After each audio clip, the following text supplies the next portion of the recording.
So इफीमध्ये कुठली पण film select होणं ही त्या फिल्मसाठी आणि त्या मेकर्ससाठी खूप मानाची गोष्ट असते. तशी मलाही वाटते की ग्राउंड झिरो इफी पॅनोरामामध्ये आहे. आणि काल स्क्रीनिंग झालं, रात्री मी त्या स्क्रीनिंगला होतो.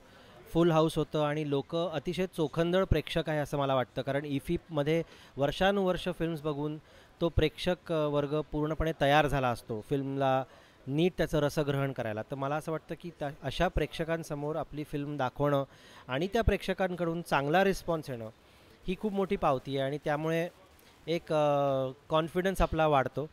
तर मला छान वाटलं इथे की पुन्हा एकदा 5-6 महिने झाले आहेत फिल्म रिलीज होऊन, पुन्हा एकदा मोठ्या पडद्यावर फिल्म आपल्याला बघायला मिळाली आणि प्रेक्षकांसोबत बघायला मिळाली.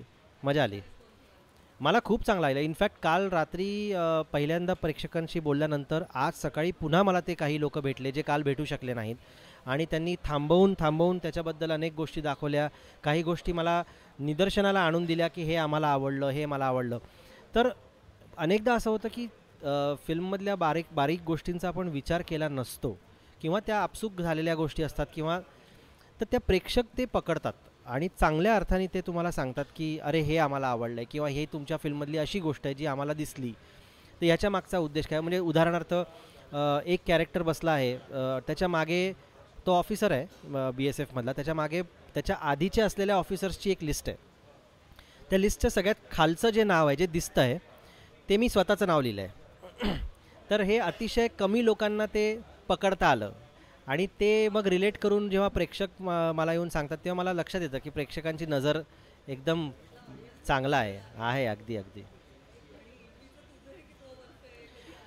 हो हो, मी जेव्हा फिल्म मेकिंगच्या या क्षेत्रात पहिल्यांदा आलो, इनफॅक्ट मी पहिल्यांदा येण्याच्याही अगोदर 2005 साली मी पहिल्यांदा इफीला आलो होतो. तेव्हा अगदी वेगळ्या स्वरूपाचं, बरंचसं लहानसं असं इफी होतं, पण त्याही वेळेला सिनेमे खूप सुंदर असायचे.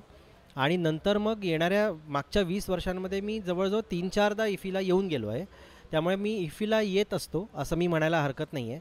पण पुष्कळदा हे होतं की ती वेळ आणि ते दिवस आपले मॅच होत नाहीत. गेले 4 वर्ष 5 वर्ष तर दर नोव्हेंबरला डिसेंबरला शूटच असतं, त्याच्यामुळे ते जमलं नाही आहे.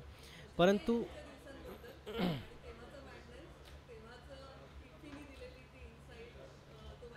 तर पहिल्या वर्षी असं होतं की मी काय काय बघू, हे बघू की ते बघू, इतकं बघू. तर आम्ही दिवसाला 11-11 सिनेमे बघायचो.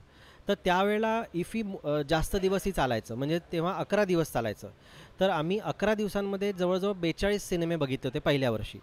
आणि ते सिनेमे म्हणजे सगळ्यांनीच बघितले होते, असं नाही की आम्हीच बघितले होते. सगळा प्रेक्षक वर्ग हा हे स्क्रीनिंग संपलं की त्या स्क्रीनिंगला असं पळत होते नुसते. आणि तेव्हा ते बाहेरचे सिनेमे बघण्याची तुमच्याकडे सोय पण नव्हती, कारण बाहेरचे सिनेमे इझिली अवेलेबल पण नसायचे. त्यामुळे इफी किंवा इतर फेस्टिवल्स हा एक त्यातला सोपा मार्ग असायचा की जिथे जाऊन ते सिनेमे बघता येतील आणि इतर फिल्म मेकर्सबरोबर कनेक्ट करता येईल. त्यामुळे ते नेटवर्किंग करायला आणि सिनेमे बघायला हे तेव्हा एक वेगळी, एक व्हायब्रंट अशी ती म्हणजे काय म्हणतात त्याला, एक व्हायब्रंट सुट्टी असायची ती.